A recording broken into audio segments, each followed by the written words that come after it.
Bien, nous avons peut-être maintenant Béatrice Bourges en ligne. Oui, Oui, Béatrice, nous sommes donc à Radio Courtoisie et donc, comme je vous l'ai dit au téléphone ce matin, je suis très attentive à ce que vous faites et je serais heureuse que vous nous disiez si vous avez encore assez de force pour le faire. Comment ça se passe? écoutez, d'abord je voudrais saluer tous les auditeurs de Radio Courtoisie qui, je sais, sont d'une gentillesse et d'un soutien absolument extraordinaire. Donc vraiment, je leur adresse un message pour les remercier. Voilà, je suis très, très, très touchée. Donc c'était la première chose que je voulais dire et c'était d'ailleurs une des raisons pour lesquelles j'ai accepté cette gentille invitation téléphonique de votre part. C'était vraiment pour les remercier de leur soutien, de leur gentillesse et voilà. Sinon, écoutez, ça se passe, le mental va bien, le physique c'est un peu dur, hein, je vous le cacherai pas parce que il fait très très froid. Et oui, c'est ça, oui. Qu'on est planté devant l'Assemblée nationale et que les forces de l'ordre ne nous ménagent pas, bien au contraire. Aujourd'hui, ça a été une journée très très dure. Il a fallu, on a d'ailleurs cru ce soir qu'on allait partir en rue de l'Évangile, la bien nommée. Et donc voilà, bon. Mais faire un jeûne dans la rue n'est pas un délit jusqu'ici. Il faut croire que si. Quand on est deux sur un banc public, c'est une manifestation. Et c'est surtout un trouble à l'ordre public. D'ailleurs, j'ai plus le droit de passer place du Palais Bourbon. Je devais me faire une prise de sang et j'ai pas eu le droit de la faire, sauf accompagné du médecin et de forces de l'ordre. C'est ahurissant.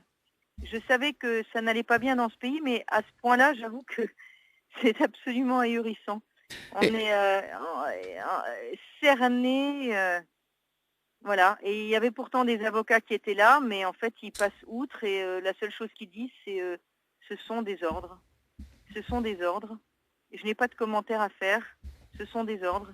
Et en fait on n'entend que ça de leur bouche. Et donc on leur demande pourquoi et ils disent ce sont des ordres. Donc c'est quand même très très particulier, hein. Le régime dans lequel on est peut-être pire encore que ce que je pouvais imaginer. Et donc, vous avez justement entrepris ce jeûne ou cette grève de la faim. Qu'est-ce qu'il faut dire entre les deux? Un jeûne. Moi, Oui, c'est un jeûne parce qu'en fait, ce jeûne, pour moi, il a deux jambes, si on peut dire. C'est d'abord un jeûne spirituel et un jeûne politique. Le jeûne spirituel, parce que je le suis et que je sais que le jeûne est une arme très puissante, non violente, et politique aussi parce que c'est la non-violence que je voudrais dire que il y a autre chose que la violence pour résister et que je crois que la non-violence est plus puissante et peut faire tomber un régime. Donc voilà, et puis je voulais vraiment apporter un message d'espérance à tout ce mouvement de l'année dernière qui s'était créé pour dire qu'il pouvait y avoir un prolongement et qu'après une manif, il pouvait y avoir quelque chose de très fort qui en sorte, qui ne soit pas forcément une autre manif, mais qui puisse faire aussi bouger les choses. et j'ai vu une vidéo sur laquelle vous avez porté un jugement sur cette manif qui est quand même plus objectif, me semble-t-il, que ce qu'on a entendu dans les médias, à savoir que les violences étaient totalement marginales et pratiquement extérieures à cette manifestation. Oui, c'est en fait ceux qui ont été arrêtés à l'intérieur de la manifestation, c'est comme l'année dernière, c'est-à-dire que les forces de l'ordre se sont mises en cordon à peine 10 minutes, un quart d'heure après la Après dispersion 18 de la heures, manif, ouais. alors qu'il y avait des dizaines et des dizaines et des dizaines de milliers de personnes. Donc il est évident que ces personnes-là ne pouvaient pas partir en un quart d'heure. Ça, c'est la première chose. Et puis, il y a peut-être eu quelques violences après, mais ces violences, c'était à l'extérieur C'est ça, et dans d'autres quartiers. c'est Donc, ça, était-ce même des manifestants? En fait, on n'en sait rien. c'est ça. Et donc, justement, voilà, ce jeûne, c'est pour manifester que l'essentiel de ce combat n'est pas un combat rigoureusement politique et uniquement politique, mais aussi spirituel. C'est bien ça. Oui, c'est ça. Mais d'un point de vue politique, en fait, ce que j'aimerais que nous arrivions à faire, ça va vous faire rire, parce que je voudrais juste pouvoir cataloguer les députés courageux. En Oui, fait, et pourquoi je dis ça? Je dis ça va vous faire rire parce que je pense que vous imaginez qu'il y en a pas beaucoup. Mais je suis c'est pas vrai. totalement, je pense aussi qu'il y en a pas énormément. Mais, On en a parlé tout à l'heure avec les fameux votes qui ont révélé que seule une vingtaine étaient effectivement capables de s'opposer réellement à ce qui enfin était pour l'instant, proposé. il y en a pas 20 qui m'ont rendu visite, hein. Oui, non, là, Il y je en a parlais du 3. vote à l'Assemblée sur la famille. Oui, Ouais. oui, non, mais non, mais je suis d'accord, mais je veux dire, Oui, même oui, les courageux, sur les 20, là, il y en a 3 qui sont venus. C'est pas beaucoup, mais il y a Mariani cet après-midi, ça c'était oui. vraiment sympa, qui a pu constater le dispositif policier autour de 2 petites personnes non violentes. Il était quand même très impressionné. Il y a eu Marion Maréchal et puis Véronique Besse.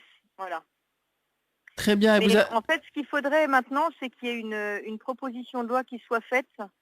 Et c'est là que j'arrêterai en fait, parce que je sais que ça aura fait bouger les choses. Une proposition de loi qui soit faite pour que l'article 68 de la Constitution sur la destitution du président de la République puisse être appliqué, parce que on demande l'application de l'article 68 de la Constitution de 1958, mais en fait, il n'y a pas de loi organique, j'ai appris ça. Donc, elle n'est pas applicable.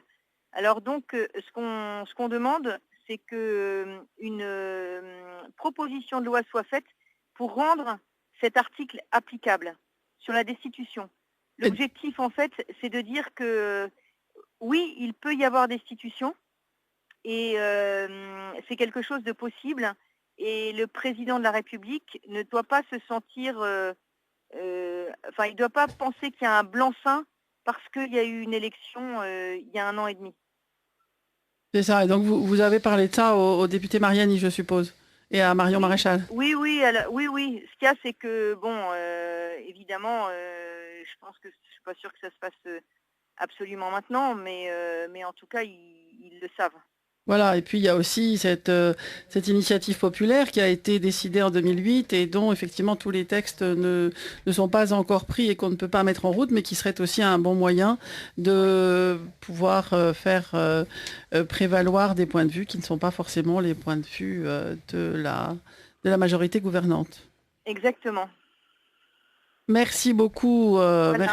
merci beaucoup Béatrice, et je voudrais saluer votre voisine qui est une de mes colistières à Aix-en-Provence. Voilà, très bien. Eh ben, je vais le lui dire. Voilà, et donc bon Voilà. courage, on vous soutient, on viendra vous voir. Et là, je vais avoir en ligne Paul-Marie Couteau qui est passé vous voir et qui va Qui nous est passé raconter un cet petit peu aussi. après-midi. Voilà. Exactement. Très bien. Donc bon courage Béatrice et à bientôt. Merci beaucoup. Merci beaucoup.